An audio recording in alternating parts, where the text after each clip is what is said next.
Yeah. All I need is one mic. Yeah. All I need is one mic. Hey everybody, welcome back to a new episode of One Mic where I watch shit so you don't have to. Today, I'm here to talk about episodes 1 and 2 of season 4 of FX's Snowfall. So, Snowfall is a show that I got on kind of late. I binged watched the first 3 seasons. And one thing I want to share before I even start talking about these first 2 episodes of season 4 is a little bit of my background with Snowfall. Snowfall is a show that on the surface is pretty generic, right? You know, you have your drug show is where it's like, oh, where we getting our work from, where we gonna have our shooters at, where we gonna put our spots at, who we gonna have guarding them. Oh, we got beef with this other crew, like kind of the usual shit that you see in these kind of TV shows and movies, right? But one thing that makes Snowfall special is the familial aspect of it. They do a great job with their character development because these characters are family. And I think that really helps to aid in us caring about these characters.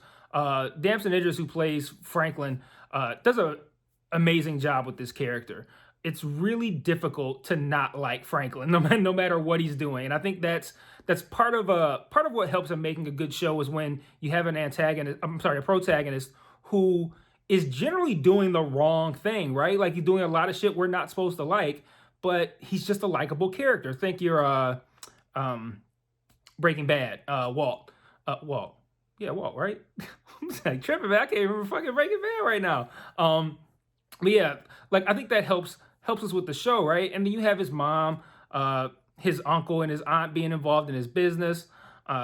You have his friend Leon, who is really, that's kind of more of a brother relationship more than anything, right? Not just like your man and your boy or whatever, like who you got on your side. That's like, like your brother. And I think when you have that familial aspect of this crew and you watch them go through what they go through, it kind of makes those things hit a little bit harder. The show also does a great job with like giving you that 80s LA feel, giving you like really good rich backgrounds and shit. Like, it feels sometimes it's actually hard for me to remember that there's a show that takes place in the 80s. And that could be kind of a flaw almost. That makes you think like maybe sometimes they're forgetting that this is a show that takes place in the 80s. But, it's a great looking show. They do a great job of handling tension, ending shows or episodes with cliffhangers, and just having, a pretty well-paced show. Like, I don't think there's ever been an episode of Snowfall where I was like, that was a pretty slow episode. That was kind of boring, not too many of those. But into the new season, I like the fact that they kind of jumped right in, right? They didn't waste any time kind of like catching you up because really there's not too much to catch up on. They gave you a nice little 30 seconds or so recap of what happened last season, and they just get right to it. And before I get into things that I liked, I want to talk about one of the things that I don't like. The Snowfall seems to not be improving upon, which is the Teddy / Reed / Gustavo storyline. That aspect of the show kind of feels like it's something that the creators just don't put a lot of effort into. They focus on the Franklin side, and that's fine, but the Teddy stuff is so prominent within the show that stuff needs to be compelling.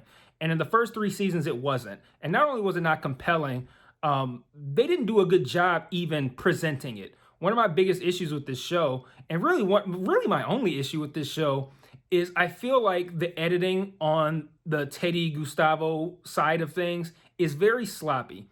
There's times where, maybe you come back from commercial or you change from a Franklin scene to a Teddy scene, and I almost have to like readjust myself. Like, wait, where am I? Where are they at right now? What's happening? Who are we talking to right now? Like in the very first episode of season 4, Teddy goes from Mexico to Avi's house to Franklin's house in consecutive scenes. And that takes me out of it a little bit, where I constantly, every time I see him, I have to think, where's he at? What's he doing? Where's he going? What's happening? And the way they edit his stuff is just really messy. And they did no better of a job of that in this episode.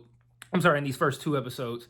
But one thing they did improve upon with him is making that storyline a bit more compelling. I liked what they did with him having to work out a deal with this this new police chief in Mexico. I like what they did with the Gustavo's brother showing up for these dealings and ultimately ended up dead at the end, and not knowing where the kids are. So like immediately in these first 2 episodes, they did a great job of making that storyline compelling. They get like Teddy is such a fucking like smug prick that it's so hard to like tolerate him sometimes. But I liked the scene at Avi's house when he's basically like, yo, you go find out where the fuck my guns is at. And then his homeboy tries to get loud and Teddy shoots right by his ear and presumably, at least temporarily, deafens him. I thought that was a little bit of badassness from Teddy that we don't generally see. So I enjoyed that. But I like the fact that they do seem to be putting a little bit more effort into Teddy's storyline, because this is one of those shows where it's like, when we go to the stuff happening in LA and the stuff with Franklin, it's like, oh, great stuff, compelling, love it. And then we cut to some Teddy shit, and I'm just kind of like, okay, let me get through this. so I like the fact that they found a way to make that aspect of the story a little bit more compelling. What I like the most about what they're doing is, as much as I like it and I don't like it, I like the fact that they are planting a wedge between Franklin and Leon. As a fan, I hate it, because Franklin and Leon's relationship is my favorite aspect of the show. My favorite moment in the show was actually in, it was either early season 3 or late season 2. I think it was late season 2 when Franklin's in jail and Leon and Jerome go to visit him, and Franklin comes out beat up. And I'm not going to repeat what Leon said right now, but Leon's anger at what had happened to his friend, his brother, like his anger at that, like that's your ride or die right there. That's your boy. Like you don't fuck up by him. And Franklin made a lot of bad decisions in these first 2 episodes, trying to play both sides, dismissing Leon, and he did try to open things up, welcome Leon back in, and Leon's kind of like, I'm not really feeling it. And I think it's probably, from the fallout of the great scene that happened in the car where Franklin put him in check. And I think that was kind of Leon's clue to kind of, maybe it's time I do my own thing while Franklin's recovering from his wounds. And I don't like the fact that Franklin was so, I guess, aggressively dismissive of him, when again, Leon's anger, which is almost always too much and misplaced, but it comes from the right place. So it's like, yeah, maybe you don't want him going off on Gustavo in the middle of this New Year's Eve party, but at the end of the day, it's for all the right reasons. And for him to snap on him like that, when you could already tell he's kind of like separating himself from that group. This is ultimately going to end up probably in Leon getting killed at some point. I'm not here for that, even though I know it's going to make great television if it happens. It's gonna be something that I'm not looking forward to it, but it's probably going to happen. I feel like that's what they're setting up, and that's going to be rough. But I love the dynamic that they have there. I don't like the fact that Franklin made a lot of bad decisions in these first couple of episodes, but I'm really excited to see what's going to happen going forward. I think that they came out of the gate with a really strong episode. That first episode had a lot of action, a whole lot of interesting stuff going on. The second episode, not so much, which was smart on the part of FX, because it felt like they knew that they couldn't leave the first episode and then have us have to wait a whole week to see what happens with Franklin's whole setup of the 2 sides between Scully and Manboy, to see how that plays out. But I like how they started out the second episode and bam, they went right into it. So, no pacing issues here. It's just, whatever's supposed to happen is happening when it's supposed to happen. There's not like, one of the things that I didn't like about Game of Thrones was that, they might go, we need to do this. And then this doesn't happen for like 2 seasons. And that's one of the things I like about the show Gomorrah. If you've been watching the videos I've done on Gomorrah's like very similar to Snowfall. It's superior in every way, being fair. But Gomorrah's very similar to Snowfall, and it does that, where it's like, they'll be like, okay, we need to do this, and then that shit happens in the next scene. So I like the fact that they gave us the first 2 episodes at once, because that would have been a real shitty place to make us have to wait a week for the second episode, especially when the second episode didn't have much meat to it. Like the first episode, we had, of course, the conflict between Scully and Manboy. We had Franklin and Leon's situation. We found out that Mel is now with her aunt, I believe it was her dad's sister. Yeah, I think it was.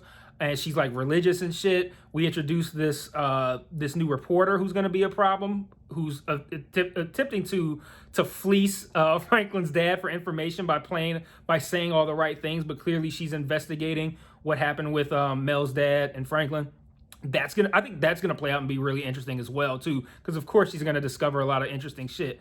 But it's like one of those things where you know that this sort of dynamic has played out in so many different movies, so many different TV shows, where you get this reporter or just somebody who maybe is related to somebody involved who just gets their nose in a little bit too deep, pause, and they have to either pay for it or they end up discovering more than they should have and end up being a real thorn in the side of the protagonist. So this reporter is going to be an issue. We know that for sure. So lots of really good stuff that they did in that first episode that they kind of like fleshed out a tad bit more in the second episode. I feel like the first two episodes really were just one episode. And from what I saw online, there was so many commercials that you probably had 2 hours of a runtime, no, 2 hours of airtime, but maybe like an hour and a half or an hour and 20 of runtime, which is, for all intents and purposes in my mind, is just an extended one episode. So wise move to have the first two play out in one night. I think that was smart.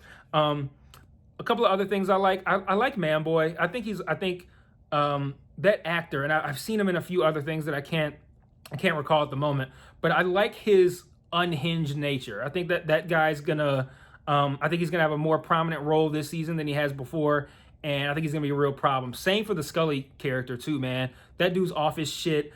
And speaking of which, I don't know shit about, well, I can't say I don't know shit about drugs, but I don't know enough about drugs to know what the fuck he's taking, where he's using an eyedropper in his ear. Like, what the fuck is that? And then immediately he's like freaking out and paranoid and shit. Like, what kind of drugs does this dude have, man? Like, oh, what the fuck? So I think that's a really great character who's going to have a strong impact. And like I said, I think these first two episodes did a great job of setting up what to expect this season, being Manboy and Scully's fallout and how that's going to impact them coming after Franklin, and how Franklin is probably going to have to handle that on his own without Leon, not just as far as like they're not really that cool anymore, but Leon's probably going to end up being a casualty in this situation, and that's going to fucking suck, but it's going to make for great television. So I look forward to it. But 2 thumbs up for these first 2 episodes of Snowfall. This is looking like it's going to be a really great season. So looking forward to see what happens. And